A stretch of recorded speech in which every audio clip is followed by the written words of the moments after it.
Well, most of us have heard that Reverend Settle made a speech at the Kentucky State Legislature talking about parimutuel betting. And from that speech, the bill was defeated. The horsemen of the world were so pleased with this, they wanted to give him a gift. And Reverend Settle asked for a church. What is not readily known is that the horsemen gave Reverend Settle the money, but they gave it to him personally. So he didn't have the money going to a fund for the church or anything else, but it went to him personally. From this money, with the horseman's approval, he built a house in Deshay and a church at Good Shepherd. What is not known is that in doing this, because the money was given to him personally, he did not consult with the vestry. He did everything directly for himself. He built his church his way, the way he wanted to. And in doing so, he greatly upset the vestry. There were many in there who felt that they should have a say in everything that the church was. They didn't like his design for the church. They didn't like his finishing of the church. But Reverend Settle, being a man of strong convictions, said, no, this is my church. I am going to build it my way. And did so. Reverend Settle built his church his way. And the vestry had to accept this, up to the point where Reverend Settle continued to overspend the money that the churchman had given, the horseman had given him. It was at that point that the vestry were able to step in and say, no, you cannot continue this way.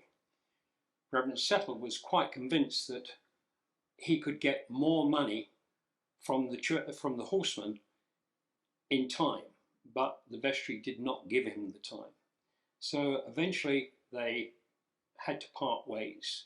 And Reverend Settle went off down to eastern Kentucky, and the vestry decided they would make the best of a bad job and start using Reverend Settle's church. However, the church then went through a period of some 25 years of being a very uncomfortable and very poor church. For the next 4 years, there was a succession of ministers in and out of the church. None of them stayed for very long, and Bishop Abbott kept stepping in and keeping the church going as best he could for these 4 years. In September 1934, Francis Lynch was called as rector to the church.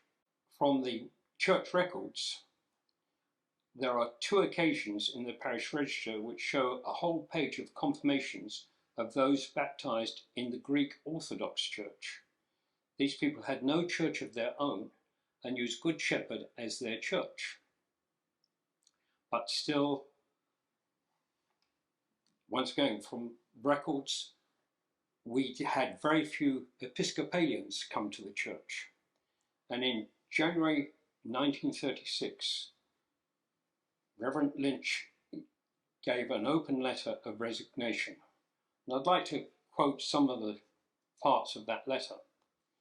He states, "Since being at the church, I have been between 2 stone walls during the whole time of my ministry.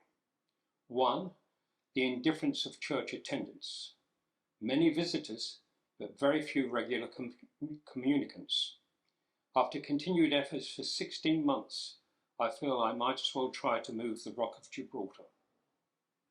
I have tried many things in my time, but to no avail.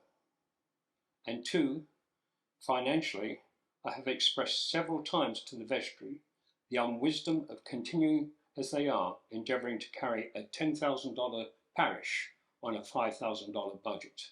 In November and December 1935, Rector Lynch went and raised $1,000 from friends outside the church just to try to pay the salaries of the church, which even that money did not cover the whole salaries which was owed to the church staff. In 1936, Reverend Litch stated that the church programme would still be nearly $3,000 short on the budget as the pledges now stand. He stated, "I have given my all to this parish. The whole affair is a most unfortunate one.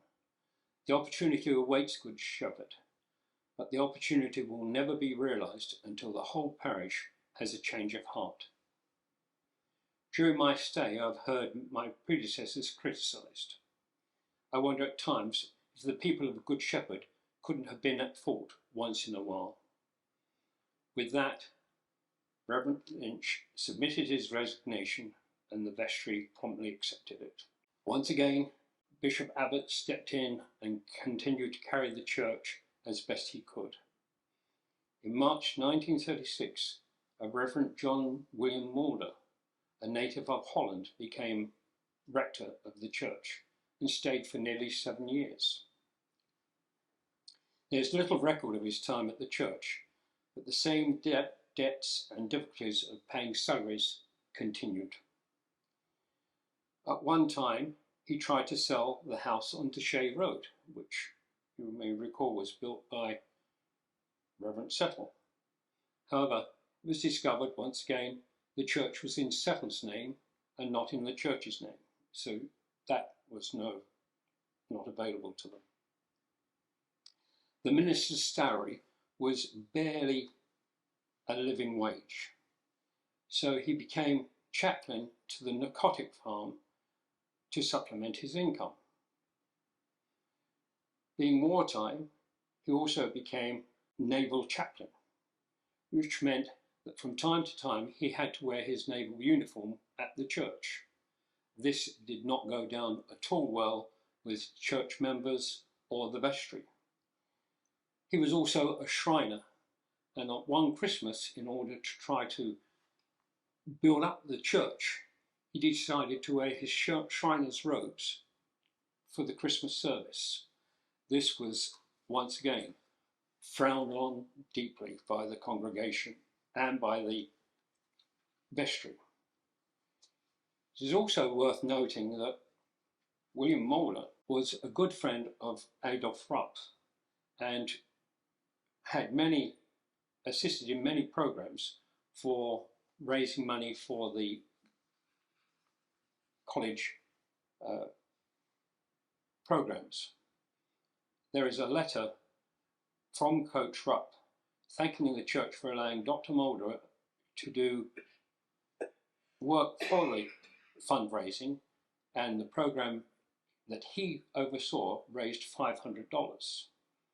Another item which was good for the city at large, or for the university, but greatly upset the vestry, because they felt the money should have been raised for the church, not for the university. So again, we lost Reverend Mulder after 7 years. There is a letter from Bishop Abbott's wife, which says, and this letter was written in 1953, after Bishop Abbott had died, "The worries we had at Good Shepherd, the Christian Scientists and the Roman Catholics had their eyes on the church. The notes were mainly in the hands of the Roman Catholic. When Bishop Abbott came to Lexington in 1929, the diocesan debt was $80,000, and Almon Abbott helped to offset this debt by getting 200 of his friends in Canada, Chicago, Cleveland and Baltimore to give $5 a month for 2 years to pay off the notes. I personally don't know 200 people who I could ask for $5 a month, even today. Being rector of Good Shepherd meant big congregations and offerings which helped build the church, and at the end of his service, was able to build the memorial window at Good Shepherd, which we have today. It wasn't until Reverend Clark Bloomfield came to the church in 1950 that the congregation and the attitude of the church started to rebuild, and the spirit with it. On January the 21st, 1953, the 27-year-old debt on Good Shepherd was formally cancelled. So we had a quarter of a century of just problems after problem after problem, mainly financial, with Good Shepherd. After cancellation of the debt by Reverend Bloomfield, much work was needed to maintain the church and improve it from the way it had been allowed to deteriorate. And in 1954, a complete parish program was presented for a 5-year pledge and to redevelop the church and modernize it and do a lot of new work. It was in this time that the undercroft was constructed. There was always a small 4-foot space under the building, but in 1954 this was dug out by hand and the undercroft as we know it today was formed. It was during Clark Bloomfield's rectorship that the Episcopal Theological Seminary was reopened behind Good Shepherd, where day school is currently. The seminary has an interesting history in its own right. It was originally founded by Reverend Benjamin B. Smith in 1831. He was the rector of Christ Church and later the first Bishop of Kentucky. He arranged to receive 4 men to start getting theological instruction, including basic instruction in Greek. In February 1834, the seminary was incorporated and a house on 2nd Street was purchased with 2 acres of ground. Donations for support of the seminary were solicited from Philadelphia and New York. The first professors served gratis, but financial problems and the Civil War resulted in the seminary closing in 1838. But the charter was never revoked. In 1951, Bishop Moody discovered this fact. With the help of Clark Bloomfield, the seminary was revived, and the land behind Good Shepherd was purchased, and a new seminary was built on that land. The facility, the seminary, eventually closed in 1960, and the land or the buildings were eventually purchased by Good Shepherd to become the day school. In 1962, the land adjacent to Good Shepherd was purchased and the new seminary constructed. The seminary closed and Good Shepherd started to use the building for parish activities and meetings. The Good Shepherd Day School, which opened in 1958, became the main occupier of that building. And in the year 2000, the 2000 project, organised by Bob Sessom, there was a major reconstruction of the building. Due to Bell Court being a historical area, we were not allowed to touch the facades of the building. But the building itself was falling apart, and we literally just had the front 2 sides of the building propped up and everything else was removed, and the complete inside was rebuilt. The front wall facing Bell Court, Bell House, was at that stage actually falling out and had to be supported and tied back in to avoid a major collapse. Following Dean Bloomfield's retirement in 1983, the Reverend Roger Tim Scott was called to Good Shepherd. Once again, Good Shepherd started to experience financial difficulties and was unable to provide its diocesan pledge. This continued to be a bone of contention between the diocese and Good Shepherd. Tim Scott's attitude was, it is better to keep our house in order as far as Good Shepherd and worry about the diocese later. Not everybody agreed with him, and this became a bone of contention for many people within the diocese and within Good Shepherd. Reverend Scott left in 1992. On January the 1st, 1994, Reverend Robert Sessom became rector and continued to build the church back to the church we have today.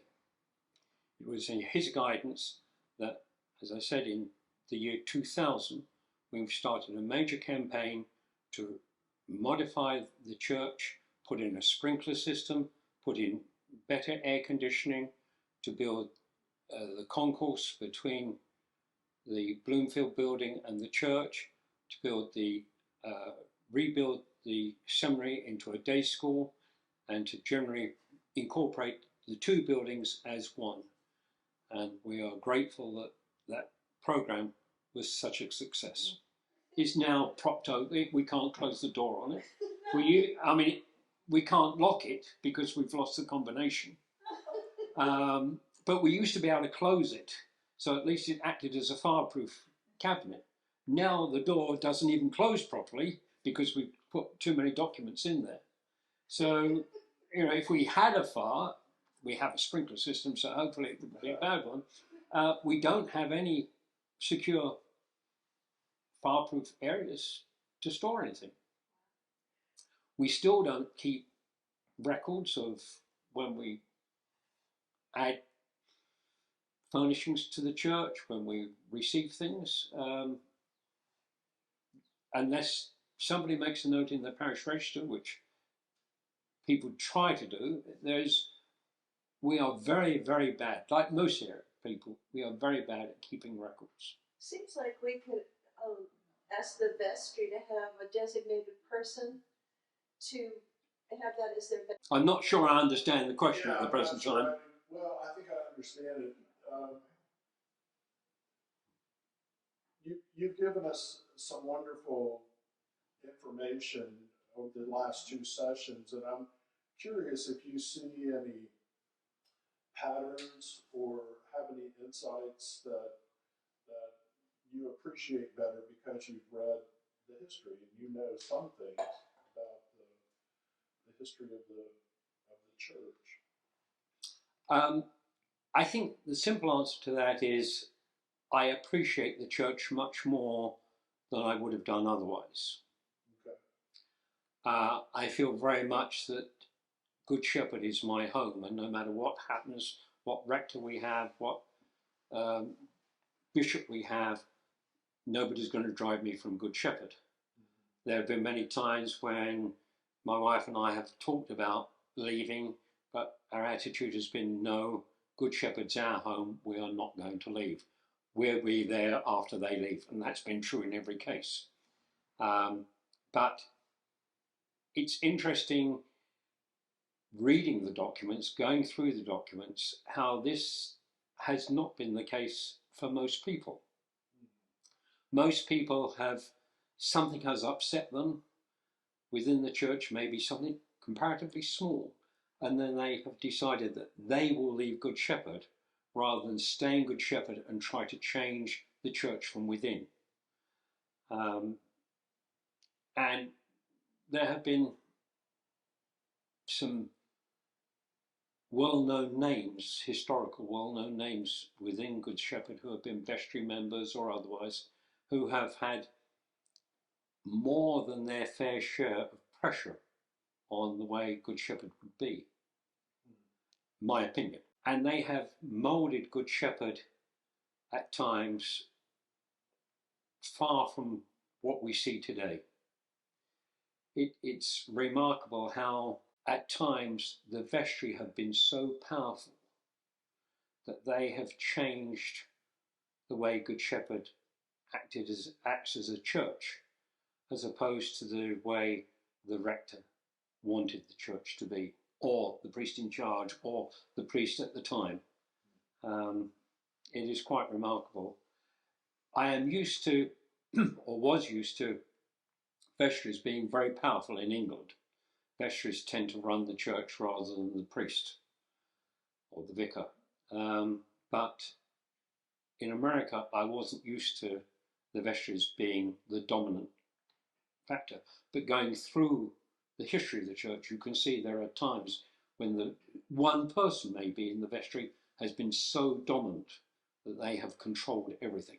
So, you know, I'm quite convinced that Good Shepherd is my church, and I will be there. Right. Alive or dead, I will be there. The diocesan contribution was a huge fight for a long time. Tremendous time, yes. I'm sorry, I didn't mean to. No. Yeah, I mean, Yeah, during Tim Scott's period, the bishop and the rector really didn't talk to each other. It was so bad, all over the diocesan fund. I think at one stage Tim Scott offered them $10 at the diocesan fund. And at that time, the bishop was an alcoholic, wasn't he? Well, he had problems, let's put it that way. Yeah. You could kind of take communion just by walking by him. But, you know, I like Tim Scott, and I'm not a fisherman, but Tim Scott was. So every Monday he would go fishing, and he would often invite me to go out in his boat, and we would go fishing. Well, I would sit there and listen to Tim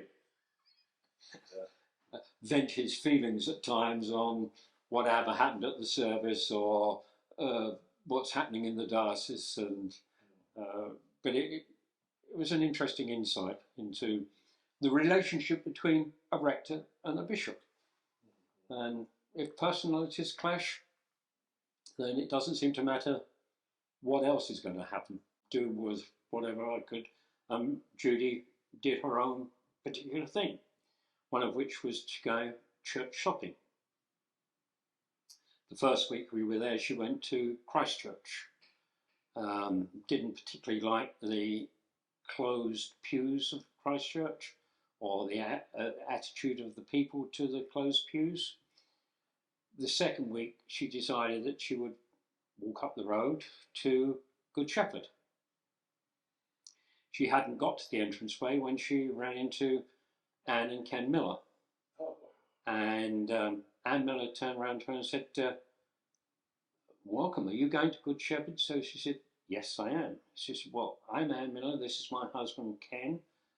We'd like to welcome you and show you. Judy has never forgotten that.